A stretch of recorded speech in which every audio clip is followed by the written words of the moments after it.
అల్లుడు నీ కూతుర్ని వదిలేశానని నా ముఖం మీద అని వెళ్ళిపోతుంటే కన్నీళ్లు పెట్టలేదు, కాళ్ళు పట్టుకోలేదు. అలాంటి నేను అక్రమం చేసి వచ్చిన మనిషికి నా ఇంట్లో చోట ఎలా ఇస్తాననుకున్నావు? May I search this house? Of course, with your kind permission.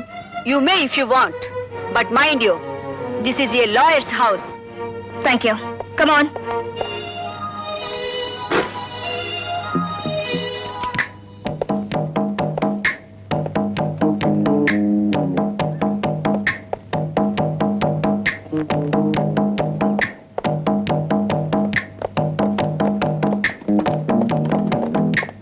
Sorry to disturb you.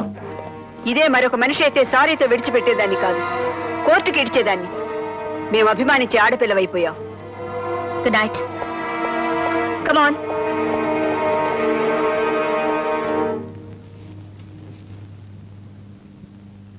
Thanks అత్తగారు.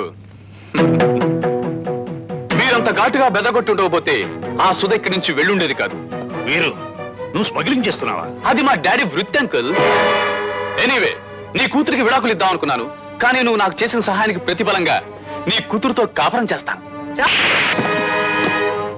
న్యాయమనే 4 స్తంభాలు ఇంటిని మోస్తున్నాయని, ఈ ఇంటి దంపతుల న్యాయానికి ప్రతిరూపమని 10 మంది చెప్పుకుంటుంటారు.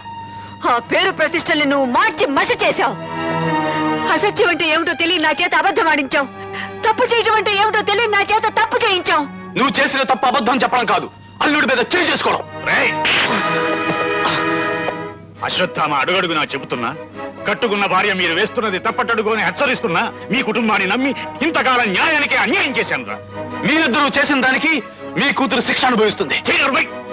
ఈనాటి దరిద్రుడితో స్మగ్లర్తో కాపురం చేసే కంటే నా కూతురు నా ఇంట్లో నా కళ్ళ ముందే ఉండిపోవడం మంచిదిరా. Correct uncle. మీరు కోరుకున్నా ఈ నీచుని ఇంట్లో ఉంచుకోలేరు.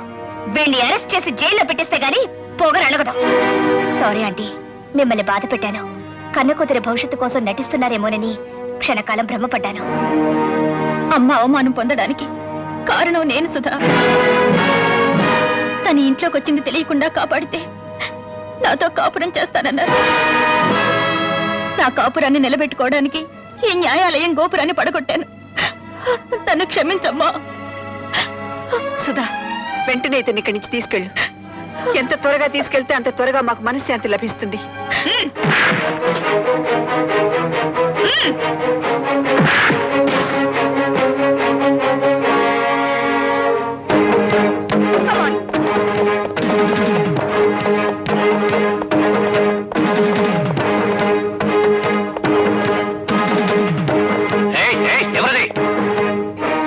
నామాలు ఇన్స్పెక్టర్ నామాలు.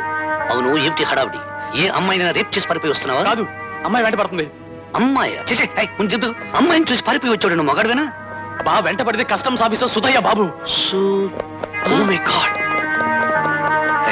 నువ్వు వెళ్ళి పుష్లో తక్కువ, నేను కేసును హుష్ టాక్ చేస్తా. వెళ్ళిపో. Good evening madam, how are you? శ్మశానం శివసుబ్రహ్మణ్యం కొడుకు తెచ్చాడా?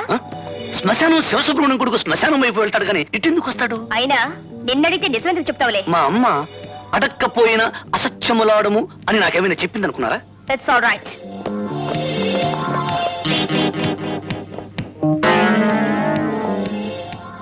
ఈ పిస్టల్ ఎవరిది? నాదే మేడం. బరువు ఎక్కువ కింద పెట్టాను, మళ్ళీ లోపల పెట్టుకుంటాను. మీరేం కంగారు పడకండి. ఎటువంటి చేతిలో పిస్టల్, నెత్తి మీద టోపీ బరువు అనుకునే వాళ్ళు ఇక చట్టం బరువే మోస్తారు. ఇది మామూలు ఆడది కాదు, ఆడించే ఆడది. థ్యాంక్ యూ నామాలు. చూసావా? ఇన్స్పెక్టర్ నామాలు సెలెక్టెడ్ వితౌట్ రికమెండేషన్. ప్రతాప్, కమా.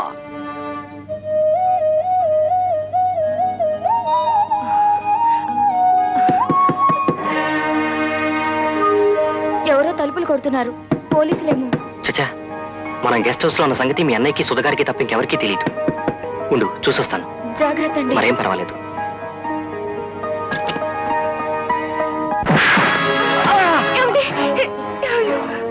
ఎవరు మీరు? నా మనుషులు. ఏరా దద్దోజనం, పెళ్లిపేటల మీద నుంచి పారిపోయి నా పరువు పేపర్లోకి ఎక్కించాలనుకుంటున్నావా? సారీ రీటా, నిన్ను ఏనాడు నా భార్యగా చూడలేదు. నేను మాత్రం నిన్ను భర్తగా చూశాననుకుంటున్నావా? బోడి, మా డాడీ మాట కాదలేక ఒప్పుకున్నాను. అనివార్య కారణాల వల్ల నా పెళ్లి ఆగిపోయిందని పేపర్లో పడే సమయానికి అనివార్య కారణాల వల్ల మానభంగం పాలై అశ్వత్థామ చెల్లెలు ఆత్మహత్య చేసుకుందనే వార్త, ఈ వార్త పక్కనే ఉండాలి. నీతో పాటు ఈ నలుగురు కూడా శోభనాన్ని పంచుకుని దీన్ని పంచభద్రుకుని చేస్తాను. Come on boys, attack!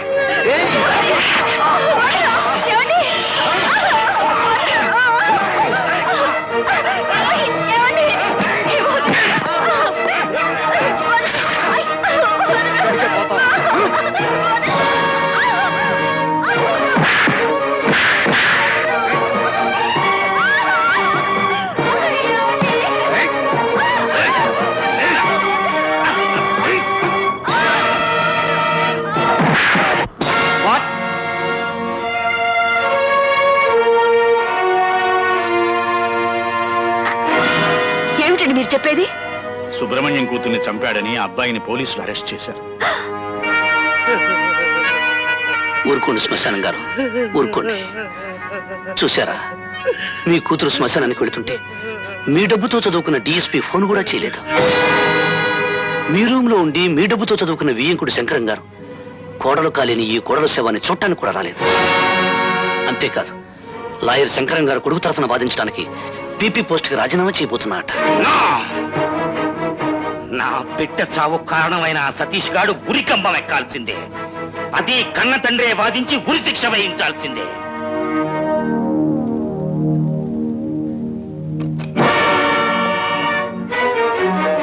ఏమిటి శంకరం, ధర్మదేవత ముందు మోకరిల్లావు?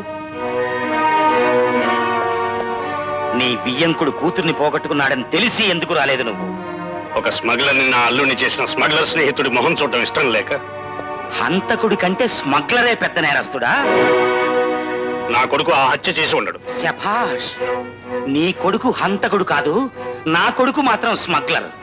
రక్త సంబంధం ఎంత మైమరిపించేసిందిరా నిన్ను.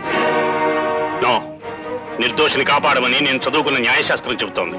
నువ్వు పుచ్చుకున్న ఆ న్యాయశాస్త్రం పట్ట ఒక దోషి డబ్బు మూలంగా వచ్చిందని తెలుసుకున్నావా? సుబ్రహ్మణ్యం, అవునరా, స్మగ్లర్ నాతో స్నేహం వదులుకునేట్టయితే హంతకుడు కనుక నీ కొడుకుతో కూడా అనుబంధం తెంచుకో. చెప్పానుగా నా కొడుకు హంతకుడు కాడు అని. కాడా? బాబు, నా బిడ్డెలా చనిపోయిందో లాయర్ గారికి చెప్పు. నాకెందుకు అన్యాయం చేశావని రేటా మీ అబ్బాయిని నిలదీసి అడగడానికి వచ్చిందండి. దాంతో కోపం వచ్చిన మీ అబ్బాయి రేటాని మీరు వాళ్ళతోనే కాల్చి చంపాడు సార్.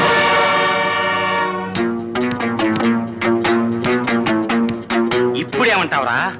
చూడు శంకరం, నువ్వు లాయర్ అయితే, నిజాయితీ పరుడు అయితే కోర్టులో వాదించి నీ కొడుక్కి ఉరి శిక్ష వేయించు. అప్పుడు నేను నా కొడుకు స్మగ్లర్లమని ఒప్పుకుని చట్టానికి లొంగిపోతాం. ధర్మదేవత మీద నీకేమాత్రం గౌరవం ఉన్నా ఈ పని చెయ్యి. అలాగే, నేను కోర్టులో వాదిస్తాను. నా కొడుకు దోషి హంతకుడు అయితే శిక్ష వేయిస్తాను. నా ప్రాణం ధారపోసైనా సరే నా చెల్లెలి పసుపు కుంకాలు కాపాడుతాను. అసంభవం. చట్టరీత్యా అతను శిక్షార్హుడు. మారణ హోమం సృష్టించైన అసలు నేరస్తుల్ని పట్టించకపోతే నేను అశ్వత్థామనే కాదు.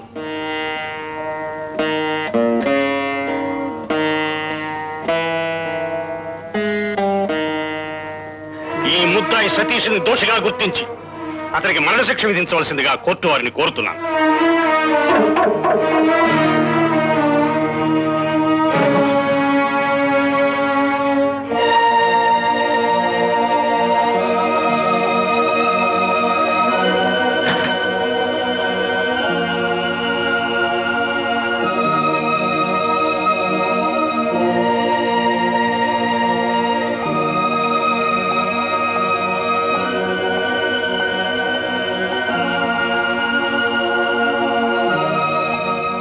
భార్గవి,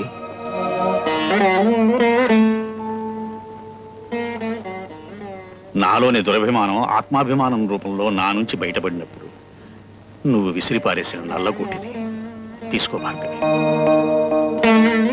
నీ భర్త గౌరవం కోసం, భర్తకు దూరం కాకుండా ఉండడం కోసం నీ నుంచి దూరం చేసుకున్న ఈ నల్లకోటును నీ కొడుకును కాపాడడానికి తీసుకో భార్గవి.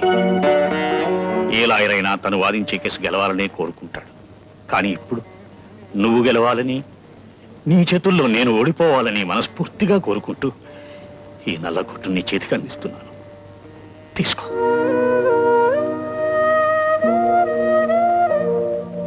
భర్త ఆశీస్సులు పొందిన భార్య, భార్య ప్రోత్సాహం దొరికిన భర్త జీవితంలో అపజయాన్ని పొందరండి. నా మేధస్సుని, నేను చదివిన శాస్త్రాన్ని అస్త్రంగా ప్రయోగించి సతీష్ నిర్దోషిని నిరూపించి మీ కొడుకుని మీకు అప్పచెప్తాను.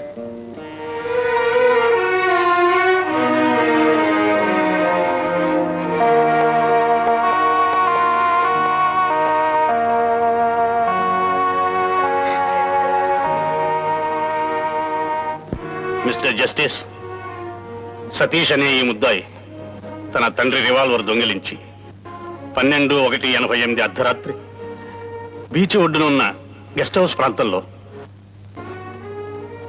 రీటా అనే అమ్మాయిని కాల్చి చంపాడు.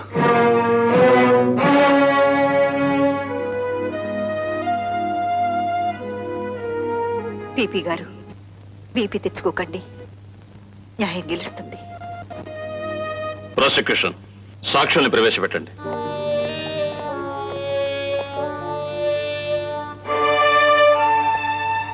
ఆ రాత్రి ఏం జరిగిందో కోర్టు వారికి చెప్పండి. పెళ్లి పీటల మీద తను అవమానించాడన్న కోపంతో రేటా మమ్మల్ని అందరినీ సతీష్ దగ్గరికి తీసుకువెళ్ళింది. రేటాని చూసి రెచ్చిపోయిన సతీష్, నువ్వు ఇలా మా మీద దండయాత్రకు వస్తావని ముందుగానే తెలిసే, అందుకే నేను మా నాన్నగారి రివాల్వర్ దొంగిలించి తీసుకొచ్చాను.